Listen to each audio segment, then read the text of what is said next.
Hi, today in front of me iPhone 14 Pro Max and I'll show you how to connect to Wi-Fi this device.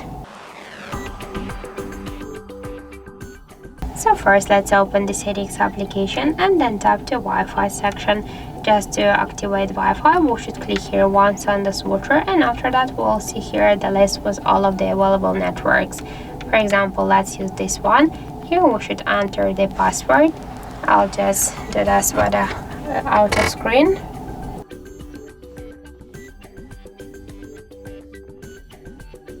After that, let's tap here to join.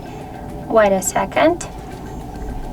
And we can see that we're just successfully connected to this network. We can select and connect to more networks. After that, we can switch between them.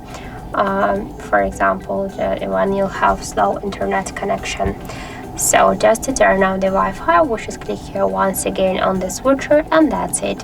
Also, we have one more way how we can do that. Just first we should open the control center, and here we will see the Wi-Fi icon. Click once on the icon to activate Wi-Fi, and to turn it off you should click here once again on this icon. If you want to launch the full Wi-Fi settings, just hold for a while this icon, hold it once again. Here you'll see all of the networks, and just to launch full Wi-Fi settings, click here to this section, and that's it. So thank you for watching, and if you find this video helpful, don't forget to leave a like, comment and to subscribe our channel.